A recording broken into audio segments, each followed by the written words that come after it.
ఒక మనిషిని ఎన్ని విధాలుగా బాధ పెట్టొచ్చో అన్ని విధాలుగా మణికంఠతో విధి ఆడేసుకుంది.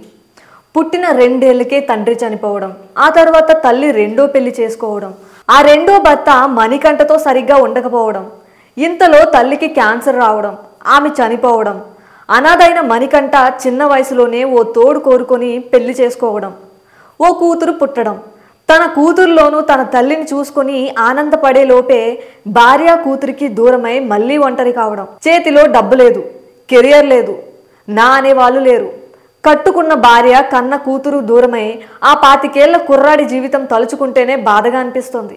అలాంటి కష్టాల కడలిని దాటి కెరియర్ని వెతుక్కుంటూ బిగ్ బాస్ హౌస్లోకి వచ్చాడు నాగమణికంఠ. నాగమణికంఠ తన భార్య గురించి ఆసక్తికరమైన విషయాలు చెప్పాడు. స్టేజ్ పై తన భార్య తనని ఇండియా వెళ్ళిపోమన్నది, తన కూతురు కూడా తన దగ్గరే ఉందని చెప్పడంతో మణికంఠ భార్యపై నెగిటివ్ ఫీలింగ్ వచ్చేసింది అందరికీ. అయితే మణికంఠ భార్య బంగారం, ఈ మాట చెప్పింది ఎవరో కాదు, నాగమణికంఠనే. పైగా వాళ్ళిద్దరి మధ్య పెద్ద గొడవలేం లేవు, వాళ్ళు ఫోన్లు కూడా చేసుకుంటున్నారు, మాట్లాడుకుంటున్నారు. నాగమణికంఠని హౌస్లోకి పంపింది కూడా అతని భార్య ప్రియనే. అతని హౌస్లోకి వెళ్ళడానికి షాపింగ్ కావాల్సిన డబ్బులు కూడా మణికంఠ భార్య ప్రియనే పంపింది. అతను భార్యతో గొడవపడి యుఎస్ నుంచి వచ్చేశాడు తప్ప భార్య కూతురుతో విడిపోయి కాదు. ఈ విషయాలన్నీ లైవ్ ఎపిసోడ్లో శేఖర్ బాసాతో చెప్పాడు నాగమణికంఠ.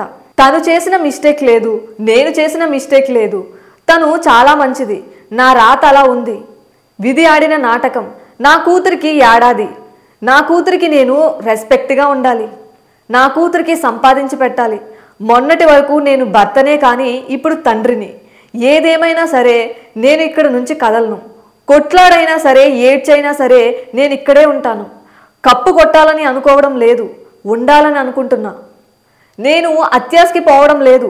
బిగ్ బాస్ ఆఫర్ వచ్చినప్పుడు నా వైఫ్కి కాల్ చేశా, నాన్న నీకు వస్తుంది వెళ్ళు అని నమ్మకంగా చెప్పింది, నాకు కావలసిన డబ్బులు పంపింది, అన్నీ కొనుక్కున్నాను, అప్పుగా ఇవ్వు అని అడిగాను, ఆ టాపిక్ వదిలే, డబ్బులు పంపిస్తున్నా, వెళ్ళి బాగా ఆడు అని చెప్పింది, ఆ డబ్బులు తీసుకొని షాపింగ్ చేశాను, హౌస్లో అడుగుపెట్టాను అంటూ చెప్పుకొచ్చాడు నాగమణికంఠ.